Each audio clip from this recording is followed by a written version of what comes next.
Hello, dreamers and thinkers, and welcome back to another episode of Undone. On today's episode, I continue the conversation that I started with my friend Jatz last week about her healing journey with mental health and an eating disorder. The content of the last two episodes has been quite heavy, so on the Instagram page, I will be posting some of the resources that I mentioned at the start of last week's episode. For those of you who live in Australia who might feel like you need assistance or to people to reach out to. But without further ado, let's get into the episode. Okay, this is a two-part question. How did that conversation go with your parents? And how did you still consider their feelings and obviously wanting to respect them and love them because they're your parents, but at the same time deciding that this was a journey you needed to go on? The conversation was really, really hard. I think it was hard on both sides. They had this bright, happy daughter that was about to go out into the world and achieve so much, to someone that was like basically slowly killing herself every day. Yeah. So like basically they're watching their own daughter die so slowly in front of their eyes, and they didn't know what was wrong, and they couldn't understand what was wrong. So for me to say, hey, went to the doctors and this is my diagnosis. This wrong with me, and they're like, well, what's that? Like, what do you mean? Like, what is that? You know? And they didn't understand. You have to first start by explaining what actually what anorexia is, and depression and anxiety. And they're like, you know, especially with like depression and anxiety. Okay, first of all, the anorexia thing they really didn't get, because it was like, did we really cross oceans for you to starve yourself? Like, isn't that why we moved? So you wouldn't be hungry? Yeah. So now you're making a choice of being hungry. How does we sacrificed so you wouldn't feel hunger, and you want to feel hunger by choice. Like, that makes you feel good. Okay. So that that was really difficult to explain. And then anxiety and depression was just like, well, isn't that just normal? Like, everyone gets anxious, everyone gets depressed, which I would also like to take the time now to put a disclaimer that feeling sad and having feelings of anxiety are all perfectly normal. That does not mean you need a diagnosis of depression and anxiety. It's when that starts to affect how you live your life. Yeah, and how you function. Yeah, how you function, how you view yourself. That's when it's like, okay, we should probably go get some help. Like, I remember my parents used to make it a point. So my parents are mental health nurses. So they know all of this stuff. And so they would make a point when I was in high school to make sure that I was able to distinguish, especially around exam time, because that is when I would get like super stressed because type A overachiever. And they'd have to be like, it's okay to feel anxious right now because you have a test that's coming up and you care about that test and you want to do well. Now you need to be able to use that anxiety, you need to channel that energy to be able to study and let that be helpful to you and not a hindrance. And then they would just like give me all these different what's the word? Different like coping mechanism. Like, exactly. Yeah. Like, I realize now, my mom actually used to like, I didn't realize it at the time, but looking back, I'm like, oh wait, no, that's what you were doing to me. Like, she'd like hold me and she'd hug me and then she'd like massage my head. Usually I hate that. That would work perfectly in this situation. Yeah. And I look back, I'm like, oh my God, I know what you were doing. Oh my God. It's like weight therapy, right? And like that kind of thing. And like the pressure points and stuff, like she was very strategic about where she was holding me, where she was applying pressure. And now I'm like, oh my God. Everyone knows that. Well, like not everyone, but you guys know that going into exams is my worst time. Oh my God, same. And my mum would do fighter braids for me, which is what, so she'd give me a prep talk because imposter syndrome is very real. That's a whole other conversation. Yeah, the morning of an exam, my mum would braid my hair, and let me tell you, if anyone needs a hype woman, go to my mum. Go see her. She'll hype Literally though. So she would say things like, while she braided my hair, she'd say, "You've got this. They're not going to test you on things that you don't know." What she didn't know is I really didn't know anything. Like, I chose to be well rested and stupid. Oh my God. Okay. Context for that. We used to say this to each other when someone would want to like go home early. Like, we'd be like, okay, we're going to meet at the library at this person's house. We're going to study until this time. We'll sleep, wake up, that kind of thing around exam time. And if someone decided that they wanted to sleep early, it was like, would you rather be well rested and stupid?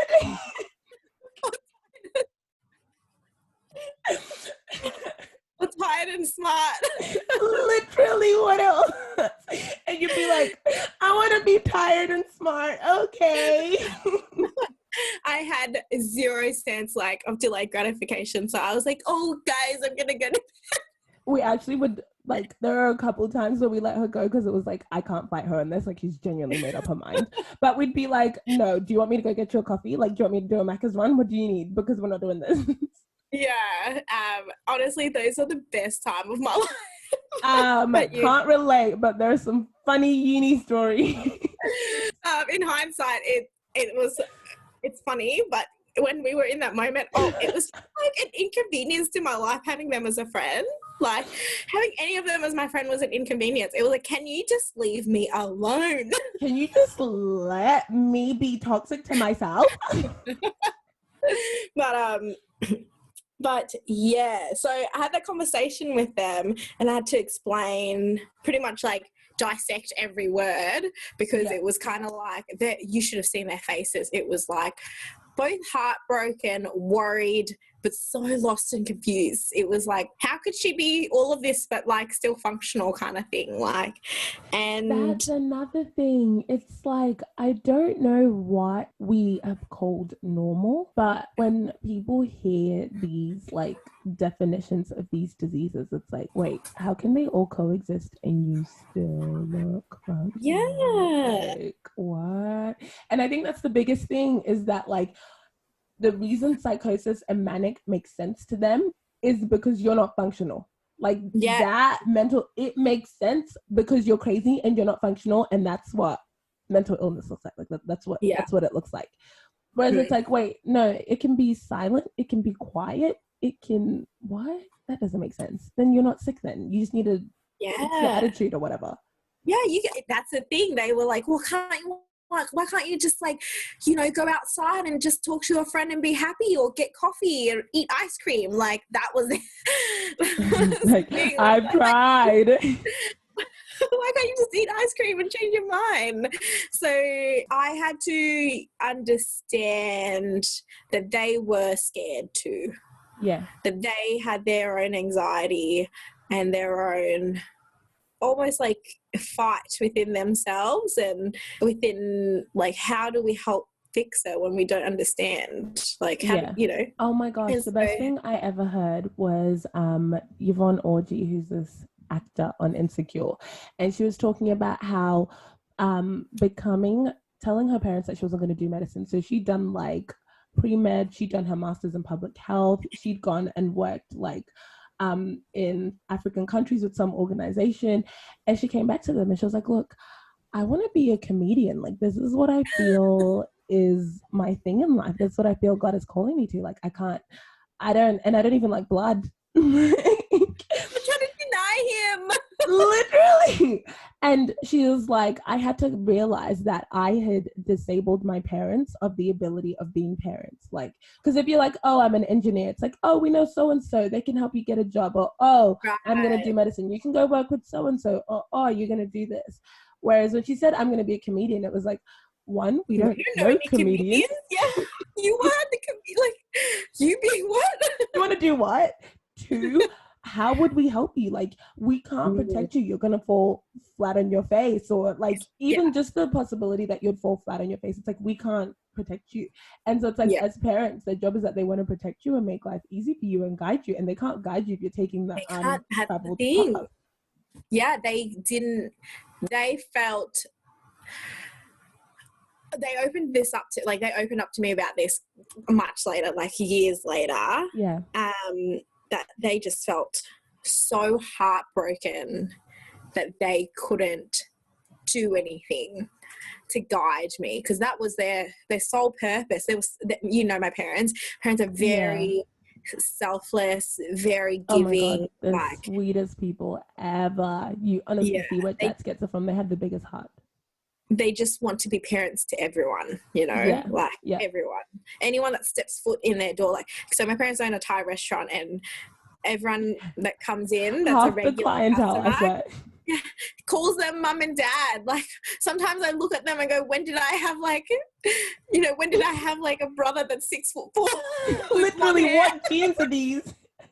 Like, because he'll like, I remember this guy, he comes in and he goes, hi mum, can I have a cuddle? Like, and you're like, you're like, that's my mum.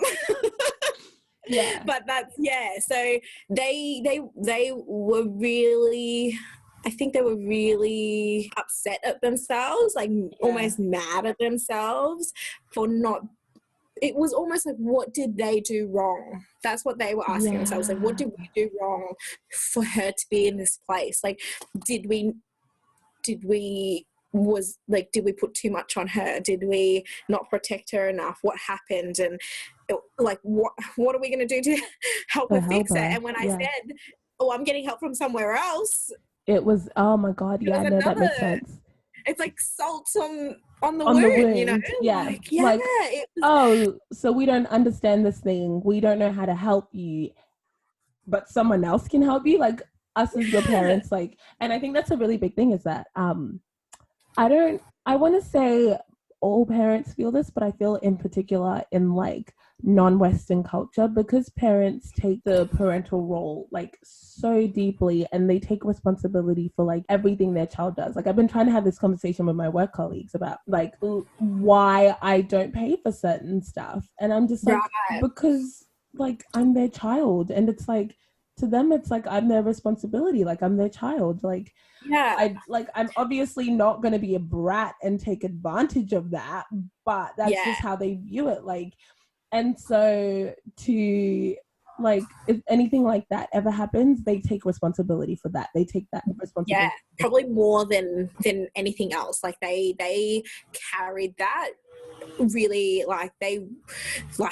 wanted to just take that from me and carry it for me. Like, they would rather like suffer with that themselves and like work through that, because like you said, like, you know, certain things that you don't pay for and things like that. And when I lived at home, you know, or even like going on family holidays now, like I live out at home. People don't get that. They're like, you don't pay for a family holiday. I'm like, it's a family I was like, holiday. I didn't make a choice to go. Literally, I'm like, I just got told, when are you free? We're going on holiday. Now I gotta pay. Like, I literally got told, we've got you a ticket, get leave. Okay, why would I pay? What? That is just, you know, I just don't understand that. So my parents have always been like, okay, we'll do whatever. So once my mum actually came to the GP with me. Yeah. And she would come, actually, she would try to make every appointment as much as she can. And just understanding, like getting the GP to talk to her, like, you know, we really need to get on top of this. We need to explaining everything. And then my mum actually started to do her own research. Oh, yeah. So my mum started to do her own research into mental health. It was actually really funny. She watched a documentary on bipolar disorder. Mum, that's not what I have. It was really fascinating. I remember, you know, waking up the next day, she goes, I've watched this, you know, this documentary. It was really fascinating. And then I just tried to diagnose everyone in our family. It's like, that's not, I don't think that was the purpose That's not why we educate you. Abusive education. But it was like, that was the first step. Like she, you know, got inside like, oh, this is actually common. And she started to do research in that, and then started talking to Dad. And then what I understood really helped them was I started to be a bit more open with them about my struggles. Yes. Okay. What was your turning point in that? Because I feel like a lot of times people are not willing to discuss it with their parents because it's like, you don't get it. There's a stigma attached to it. Culturally, we will just let them not, like, they'll just exist in different bubbles. Like, this is who I am over here, and then this is who I am over here, and you don't need to come into this bubble. Yeah, the same way that your parents don't want you to see them struggle, or you don't want them to see you struggle because you know it hurts them. Yeah. So especially when it's something they can't control. Yeah, it was very slow. Like, they would actually ask questions and I would still be like, oh, don't worry about it. Like, you know, just really bratty self. And actually, so they started becoming more and more aware, and we were on a family holiday in Thailand and I'd cracked it. I'd just had a full-blown mental breakdown. Yeah. Like, absolute breakdown. I was screaming, crying, going off at everyone in my family, like extended family included. Like, I think the only person that I didn't touch was my grandmother. Like, I went, it was like, I just couldn't. And it was a breaking point. And my mum and my cousin pulled me aside and said, you're not doing this anymore. You've hurt this family enough, and you've hurt yourself enough, and we're not doing this. And they cancelled my ticket home and sent me to rehab for a month. In Thailand? Yeah, and I was so mad. Oh, girl, I was so mad. I actually didn't realize it was in Thailand. I thought the whole time it was in Australia. No, they left me there. My brother, my mum and dad came home. I was so mad. I was so mad. I laughed because that is such an ethnic parent thing to do. You want to struggle? You want to struggle? Let me show you struggle. That's like, it's like, no, okay, now we on this together. We going on this healing journey together. Let's go. Like, full throttle, send it. Yeah. So that was when the communication started. That was the turnaround point, was that they saw it wasn't silent to them anymore, if that makes sense. Yep, that makes sense. It became real to them, and so that they got a hold of it, and then I was like, oh, okay, maybe they can handle it. Yeah. And maybe I don't have to be so aware. I was so aware of everyone's feelings around me, so I'm very highly sensitive and very empathetic. Yeah, 100%. That, like, I almost, like, think for other people. Well, I do. No, if that you makes do. sense. Like, I almost. No, you do. Like this. Oh, let me think for you. Let me fix this situation before you even get there. Like, I will think for someone and solve the problem that wasn't even there, so it doesn't get there. Yeah. So I was doing that, and it was exhausting me. So I was doing that for my parents. I was doing that for my friends. And then that breaking point, and that opened that line of, it was like, it opened a crack, and they were like, oh, let me slip a hand in there and help you out. Yeah. And I was like, oh, maybe I don't have to be so highly aware of everyone's emotions all the time. Like, maybe they can handle their own emotions. Maybe it's like me projecting, like, I can't handle my own emotions, so therefore, like, surely they can't. Yeah. So that was probably it. So on that, coming out of all of that, what are things that you have put in place as, like, railings / safeguarding measures of, like, okay, healing is a journey, walking this whole thing out is a journey. It will look different in different seasons, but I know that this is like my warning alarm, or this is what I do to keep on track, kind of thing. So I still see therapists quite regularly. Yeah. Not as regularly now in ISO and in Melbourne. I haven't really found one that clicks with me yet. Yeah. But it's also just like, I have very close friends and family now, like you and the girls, and also like Auntie Cora. Yeah. Like, oh my God. Auntie Cora will never go an episode without a shout out. I see it already. So I kind of have all these people in my life that can keep me quite accountable. Yeah. I think once I shared my struggle, it was like, okay, well, you tell us your warning signs and we'll call you up on it. And it's regularly. Was that a conversation we had? I feel like something along those lines was the conversation we had. Yeah, because I think I've said like, oh, I know my breaking point. So like, the biggest lesson is like, healing is not, it's not this like beautiful linear line and then you get to the top. It is not. And like, there's little dips, there's big dips, there's huge peaks, and sometimes little dips doesn't mean you've relapsed. Like you don't have, sometimes like, and we've said this to you, like I've said this to you and we've spoken about it. Sometimes like there's no point putting a label on it if you're not going to do anything about it. Like there's no point me saying like I've relapsed and then I've ignored it. Like, it's better to just not even, because now I know. I feel like that's where the kind of friendship that we have works, is that the minute you like label something, I'm like, cool, it's on the table, let's go. Like we are figuring this thing out. And even if you don't label it, the minute any one of us labels it, like, and this just goes for like all of us as a friendship group, no matter what it is, whether you have been able to put a label on it or someone else has been able to identify that thing in your life and has labeled it, it's like, it's on the table, let's go. We're working it out. Like you can't like living like this. You can't just get away with things anymore. And that's like, I remember you saying that with your shopping. Like you were gonna chill on the online shopping. Oh, with my online shopping. Okay, I should clarify. I'm not even that bad. Like her shoes. I'm not even that bad with online shopping. I just wanted to be better at like delayed gratification and stuff. Right. And I remember I saw these shoes. They were on the Iconic. They were beautiful. A discussion for days. Yeah, no, literally. And I can't remember who shot it down, but someone shot it down. It wasn't me, because I also have #0 cents of delayed gratification. She was like, yes, buy them. Friendship. I'm the enabler. Always. I've always been the enabler. Like, don't come to me if you want to be told no, because I will, like, if you come to me and you go, Jatz, I want to move to, I don't know, London tomorrow with no job, no plan. Go.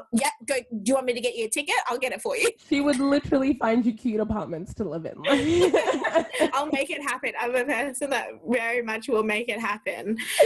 But yeah, it's just having that good support network, but also to continue my, like, sometimes what people forget is like, once you're done, I don't think you can really be done with therapy, but once you're done with therapy or rehab, like more or whatever, intense therapy, I guess. Yeah, you actually have to upkeep those skills, like you actually like have to. It's almost like, I like this analogy because it's quite, people can relate to it. It's like going to the gym. Yeah. You don't keep going every day, you're never going to get any stronger. And the same thing applies to your mind. If you don't continue to use those toolkits that you've acquired, it will rust away.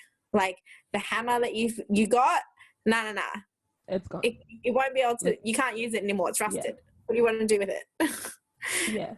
So it's keeping up those skills, and it's also like a lot of self-reflection. A lot of self-reflection, and a lot of being able, like now, like I can actually notice when I start to go down the slippery, like the slide, and I can kind of say, okay, I need to go and check in, like with my GP, with a psychologist, with a friend, with Auntie Cora, with my mum. And back then I didn't have that skill. Like I couldn't tell you if I was like, I could be making a bed in a very dark place and ready to make it a home. Like I was picking out curtains. Yeah. And now I'm kind of like, I can kind of like walk past the scary house and be like, do I want to? Is that really livable? Maybe not. Let's go. That doesn't look right. That's not what I'm used to. Yeah. So that's kind of like where I'm at. But there's always, I think, what I've learned through another close friend of mine and living in Melbourne alone and going through this growth period is that, like, as your life changes and the experience that the new experiences that come in and the new people that come in, you're gonna need new toolkits. Yeah. Because in my head, when I moved to Melbourne, I was like, oh, I'm done with therapy. I'm on my own. We love the toolbox analogy because it just makes so much sense and it's so easy to grasp. You've gone from like, oh, I don't have anything. I don't know. I want to build like a little birdhouse, but I don't have any tools. And then, you start to acquire those tools and all of a sudden you've built a birdhouse. Now you want to upgrade and build a cubby house, right? Yeah. And eventually you want to build a home for your soul. so profound. You want to build a home for your soul. Yes. So to get there, you gotta slowly realize that the toolkits from the birdhouse ain't gonna deal with the nails in the house in the home for the soul. It's not the same thing. It's not the same ball game. Yeah. Right. So, it just doesn't. So I realized that because when I moved to Melbourne, I was like, oh, I'm free. I've got this. Oh my God, I remember this. And I was like, okay, this looks good. She's excited. This is good. I swear it was like less than a month in. Yeah, and I had to be like, girl, these are your blessings. You prayed for this. You better be grateful. I literally got to a point where I sat in my room alone and I was like, oh my gosh, I have everything I've ever prayed for. I'm living in my own apartment. I'm 25. I've got a dream job. I am living in a beautiful city. I've got beautiful family and friends, and I'm literally having the time of my life. Why aren't I happy? And you just wanted to come back to what was familiar, really, which is what it was. I liked the birdhouse. And I didn't realize I needed the toolkits. I needed new tools to deal with that. I needed a sandpaper that I never had. Just things like that to polish up. And after you build, you got to get new toolkits to like clean the house. Yeah. You got to upkeep. Things like that have upkeep and maintenance. And it's the same with your mental health. Like you need. And like, I realized that like there's little things I can do that make me feel better. So like having a dance oh my God, by myself in my room is a good time. I am the biggest advocate by dance parties by yourself in your room. I have so many playlists for this and I jam out and I'm like, I am fun. Like, I really reaffirm myself. I'm like, girl, you is fun. And that's like, it reminds yourself that you're this fun, light, spontaneous person. Yes. Yeah. And like, sometimes because you got to go. I have to go through my day quite serious because of the nature of my job. But I like kind of have to remind myself that I can be fun. Yeah. So I need to just have it. If I go a long time without having a dance, it's just my mental health starts to deteriorate. And then I think getting fresh air and getting some sun is really important for me. And then a very simple thing that not many people would think it's like really a thing, Jatz. So I have to remember to eat regularly. Yeah. Because I still get this high. I still get a high off that hungry feeling. Yeah. Yeah. And I haven't quite rewired my brain yet to get to get that in yet. Yeah. But yeah, it's just simple things like having this regular routine of like having food to eat and things like that. And yeah. Oh my God, like last night she texted me, she goes, no, we can't record tonight. I have to make dinner for the rest of the week. And I was just thinking, wow, is this not the adult we all hope to be? Like meal preps every Sunday. What? Yeah, this is what I mean. Like, it's just like you almost have to prepare so that you don't have an excuse. Do you know what I mean? Yeah. And I feel like I never have an excuse to not eat in Melbourne because there's so many amazing foods and things like that. But yeah, it's just simple things like that really kind of keep me together and keep me functional. But yeah, the really important thing for a lot of people that have been through it and have gone through the recovery is that I think you have to remember that you're always going to have new life experiences that will bring new things to the table for you to deal with that could potentially be new triggers to old traumas that you need new tools to handle.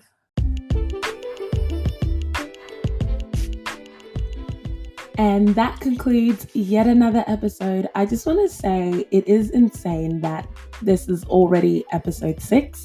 I just want to say thank you so much to everyone who has supported, who has come back and continued to listen.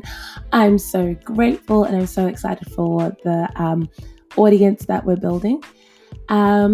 Also, I do need your guys' help. For next week's episode, I will be discussing singleness and dating stories. So if you guys could send in your funny dating stories, and the sentence you have to finish is "for love I," and then insert whatever funny or embarrassing thing that you have done in the name of love, whether it be a relationship, a situationship, a crush, you name it, the crazy things you've done in the name of love. Some of the ones I have received so far are so funny. Oh my goodness. I cannot wait for you guys to share them with you guys.